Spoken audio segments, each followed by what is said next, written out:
कश्मीर, ये नाम सुनते ही दिमाग में क्या आता है? खूबसूरत वादियां, बर्फ से ढके पहाड़, है ना? बिल्कुल जन्नत जैसी तस्वीरें। पर इस जन्नत की कहानी में एक बहुत लंबा और कह सकते हैं उलझा हुआ इतिहास भी छिपा है। तो चलिए आज मिलकर इस कहानी की परतों को खोलते हैं।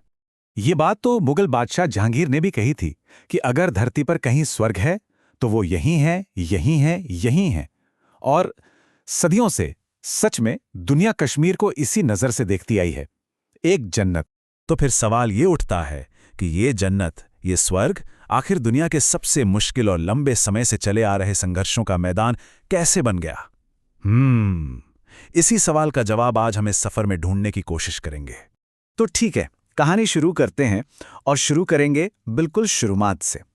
मतलब उस समय से जब कश्मीर आज जैसा कश्मीर था ही नहीं, बल्कि कुछ और ही था। देखिए, पौराणिक कथाएं बताती हैं कि हजारों साल पहले जहां आज कश्मीर है, वहां सतीसर नाम की एक बहुत बड़ी झील हुआ करती थी। फिर आए ऋषि कश्यप।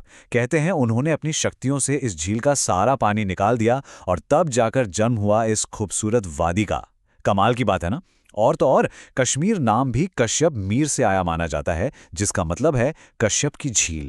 अब झील से जमीन तो बन गई और इसके बाद शुरू हुआ यहाँ राजवंशों का दौर। सबसे पहले सम्राट अशोक ने यहाँ बौद्ध धर्म की नींव रखी। फिर कुषाण राजा कनिष्क ने इस संस्कृति को और आगे बढ़ाया। लेकिन कश्मीर का असली गोल्डन एज, मतलब स्वर्ण युग, वो आया 8वीं सदी में, राजा ललितादित्य मुक्तापीड़ के समय। उन्होंने ना सिर्फ अपने साम्राज्य को बहुत दूर तक फैलाया, बल्कि मार्तंड सूर्य मंदिर जैसे शानदार निर्माण भी करवाए। अब कहानी को थोड़ा और आगे बढ़ाते हैं और चलते हैं मध्यकाल में। ये वो दौर था जब इस इलाके में एक बहुत बड़ा सांस्कृतिक और कह सकते हैं धार्मिक बदलाव आने वाला था। तो हुआ ये कि 1339 में शाह मीर ने यहाँ पहली मुस्लिम सल्तनत की नींव रखी और इसी दौरान यहाँ सूफी संत भी आने लगे और उनके आने से यहाँ एक मिलीजुली गंगा जमनी तहजीब ने जन्म लिया। इसका एक बेहतरीन उदाहरण है कवयित्री लल्ला देद, जिनकी बातों में आपको हिंदू और सूफी दोनों विचारधाराएं मिलेंगी। खैर, कहानी आगे बढ़ी और 1586 में बादशाह अकबर ने कश्मीर को मुगल साम्राज्य में मिला लिया। लेकिन जब मुगल कमजोर पड़े तो यहाँ अफगानों का राज आया और उनका शासन अपनी क्रूरता और भारी भरकम टैक्स के लिए काफी बदनाम था। और जानते हैं, इसी सारे मेलजोल से एक बहुत ही खास पहचान पैदा हुई, कश्मीरियत।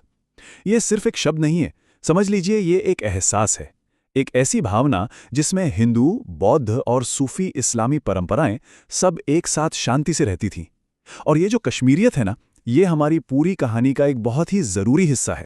चलिए अब समय में एक और छलांग लगाते हैं और पहुंचते हैं 19वीं सदी में। यहाँ सत्ता में एक ऐसा नाटकीय, एक ऐसा ड्रामेटिक बदलाव आया जिसने आज के संघर्ष की नींव रखी। तो देखिए, 1819 में महाराजा रणजीत सिंह ने अफगानों को तो हरा दिया और कश्मीर पर कब्जा कर लिया। पर सिखों का राज यहाँ ज्यादा लंबा नहीं चला। पहले एंग्लो सिख वॉर के बाद असली ताकत आ गई अंग्रेजों के हाथ में और यहीं से एक ऐसे ऐतिहासिक सौदे की जमीन तैयार हुई जिसने सब कुछ बदल दिया। और कीमत क्या थी? 75 लाख नानकशाही रुपए।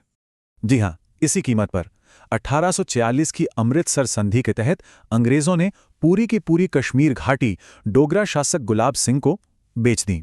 इसी सौदे से बनी रियासत जम्मू और कश्मीर, और यहीं से वो समीकरण बना जो आगे चलकर संघर्ष की सबसे बड़ी वजहों में से एक बना, एक हिंदू राजा और उसकी ज्यादातर प्रजा मुस्लिम।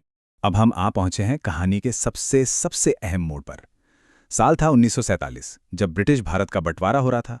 तो अगस्त 1947 में भारत और पाकिस्तान तो बन गए, लेकिन कश्मीर के महाराजा हरि सिंह ने फैसला किया कि वो आज़ाद रहेंगे। लेकिन ये ज़्यादा दिन नहीं चला। अक्टूबर आते आते पाकिस्तान की तरफ से आए कबायली हमलावरों ने कश्मीर पर हमला कर दिया। हालात बिगड़ते देख महाराजा हरि सिंह ने भारत से मदद मांगी और फिर 26 अक्टूबर को भारत के साथ विलय पत्र यानी इंस्ट्रूमेंट ऑफ एक्सेशन पर दस्तखत कर दिए। इसी के बाद शुरू हुआ पहला भारत पाकिस्तान युद्ध, जो आखिरकार एक सीजफायर और नियंत्रण रेखा, जिसे हम एलओसी कहते हैं, उसके बनने के साथ खत्म हुआ। अच्छा, इसी विलय के बाद भारतीय संविधान में एक खास प्रावधान जोड़ा गया, आर्टिकल 370। इसने जम्मू और कश्मीर को एक विशेष स्वायत्त दर्जा दिया, मतलब उनका अपना संविधान, अपना झंडा। और ये आर्टिकल दशकों तक भारत और कश्मीर के रिश्ते की बुनियाद बना रहा।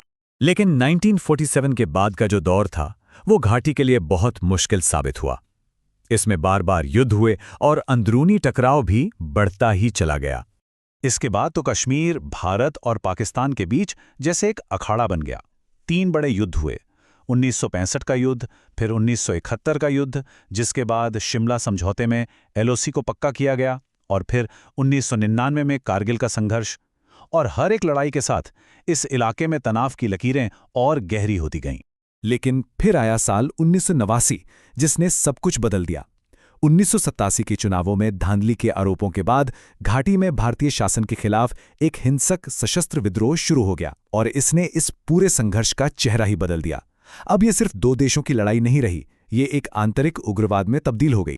तो चलिए अब कहानी को 21वीं सदी में लेकर आते हैं और बात करते हैं हाल के इतिहास के सबसे बड़े राजनीतिक बदलाव की। वो तारीख थी 5 अगस्त 2019। इस दिन भारत सरकार ने आर्टिकल 370 को खत्म कर दिया। इसके साथ ही जम्मू और कश्मीर का वो जो विशेष दर्जा था वो भी खत्म हो गया और राज्य को 2 केंद्र शासित प्रदेशों यानी यूनियन टेरिटरीज में बांट दिया गया। पहला जम्मू और कश्मीर और दूसरा लद्दाख। और इसके बाद क्या हुआ? खैर, हाल ही में 2024 में वहां विधानसभा चुनाव हुए और उमर अब्दुल्ला के नेतृत्व में एक गठबंधन सरकार बनी है।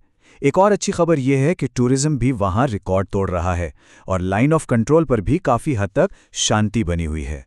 तो अगर पूरी कहानी को एक लाइन में समेटना हो तो कह सकते हैं कि कश्मीर का इतिहास, जो कभी राजाओं की एक शानदार महफिल हुआ करता था, वो धीरे धीरे एक ग्लोबल कॉन्फ्लिक्ट की फिल्म जैसा बन गया। और ये सब हमें एक आखिरी सवाल पर लाकर खड़ा कर देता है। सदियों के इस उथल-पुथल के बाद क्या वही कश्मीरियत की भावना जो आपसी भाईचारे और सद्भाव पर टिकी थी, क्या वो इस घाटी को एक ज्यादा शांतिपूर्ण भविष्य की ओर ले जा सकती है? शायद इसी सवाल के जवाब में कश्मीर का आने वाला कल छिपा है।